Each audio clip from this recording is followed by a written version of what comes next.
బోధి ప్రేక్షకులకు నమస్సులు. వయసు మీరాక మన గౌరవాన్ని ఎలా కాపాడుకోవాలి, జీవితాన్ని ఆనందమయంగా ఎలా మలుచుకోవాలి అన్న అంశం గురించి కొందరు అనుభవజ్ఞులు, మానసిక శాస్త్రవేత్తలు చెప్పిన అంశాలు ఈరోజు మనం మాట్లాడుకుందాం. పెద్దతనం వచ్చింది అనగానే కొన్ని విషయాలు మనం వదిలేయాలి.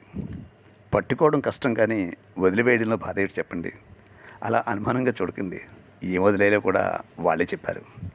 అమ్మాయి, గ్యాస్ కట్టేసావా, గీజర్ ఆఫ్ చేసావా, ఏసీ ఆన్లో ఉన్నట్టుంది, పాలు ఫ్రిడ్జ్లో పెట్టావా, కరెంటు బిల్లు కట్టారా, ఇలాంటి ఎంక్వైరీలు వదిలేయండి. మా కోడలు కొడుకు పట్టించుకోరు అని హైరాణ పడకండి. ఇలా పట్టించుకుంటూ 60-70 ఏళ్ళు గడిపారు. ఇంకా ఎంతకాలం? ఇది వాళ్ళ హయాంలో వాళ్ళ ఇష్టం. కష్ట నష్టాలు కూడా వాళ్ళవే. చూడండి అప్పుడు ఎంత ప్రశాంతంగా ఉండటంతో.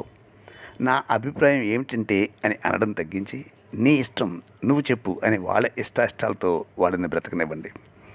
నాకు తెలుసుతో పాటు నాకు మాత్రమే తెలుసు అనే అహం తగ్గించుకుని, వాళ్ళకి చాలా విషయాలు, టెక్నాలజీ నాకంటే ఎక్కువ తెలుసు కదా అనే నిజాన్ని టక్కున ఒప్పేసుకోండి.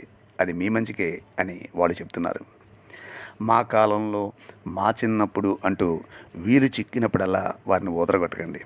వారి ముఖాల్లో కనిపించే విసుగుని చూడనట్లు నటించకండి. మన పిల్లల కోసం వచ్చేవారితో మితంగా మాట్లాడండి. వాళ్ళు మన కోసం రాలేదు అని గుర్తుంచుకోండి. కాసేపు మాట్లాడాక గదిలోకి వెళ్ళిపోగలిగే మనోనిగ్రహం అలవర్చుకోండి. పెద్దవారిని పలకరించే మర్యాదతో మీ పిల్లల కోసం వచ్చిన వారు ఎవరైనా సహజంగా అడుగుతారు, ఆరోగ్యం బాగుంది కదా అని.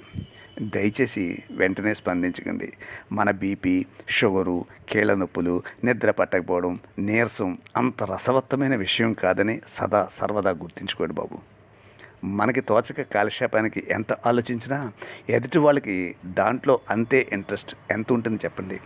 బాబోయ్, ఎందుకు అడిగాను రా బాబు అని వాళ్ళు పశ్చాత్తాపడిగేలాగా వాళ్ళకి ఆ బాధను కలిగించకండి. ఇంకొక విషయం, ఎవరో పెద్దయిన అన్నాడు, మన అనుభవంతో వారిని తీర్చిదిద్దాలి కదా అని. కాలం మారింది, మారుతుంది. రోట్లో కంది పచ్చడి రుబ్బడం, తిరగలతో విసరడం, కట్టెల పొయ్యి మీద వంట చేయడం, కవ్వంతో మజ్జిగ చిలకడం, ఇలాంటివన్నీ కూడా ఏంటంటే మన అనుభవాలు. నేటి తరానికి ఎలా ఉపయోగపడతాయి? ఉద్యోగాలైనా అంతే. పద్ధతులు మారుతున్నాయి. టెక్నాలజీ అన్నింటా చోటు చేసుకుంది. విమానంలో ప్రయాణించే వారికి ఎర్ర బస్సులో సీటు ఎలా పట్టుకోవాలో చెప్పి ఏంటి ప్రయోజనం? చివరిగా పెద్దతనంలో నువ్వు పరువు కాపాడుకోవడం పూర్తిగా మన చేతుల్లోనే ఉందండి. అనవసరం విషయంలో జోక్యం చేసుకోకుండా మితభాషిగా ఉంటూ, మన ఆర్థిక స్వాతంత్రం కోల్పోకుండా ఆరోగ్యాన్ని కాపాడుకుంటూ, జిహ్వచాపల్యం తగ్గించుకుని, అన్నిటికంటే ముఖ్యమైన విషయం, నన్ను ఎవరూ గౌరవించట్లేదు అనే ఆత్మన్యూన్యతాభావం దరిచేరకుండా జాగ్రత్త పడాలి. భావం, బంధాలు అంత తేలిగ్గా తగ్గించుకోలేము. కనీసం కొన్ని విషయాలను వదిలేద్దాం. పాజిటివ్గా చూడండి. ఉద్యోగానికి పరిగెత్తాలనే హడావడి లేదు. మొత్తం సంసారాన్ని లాగే బాధ్యత లేదు. పిల్లలకు సహకరిస్తున్నామనే తృప్తి ఉండనే ఉంది.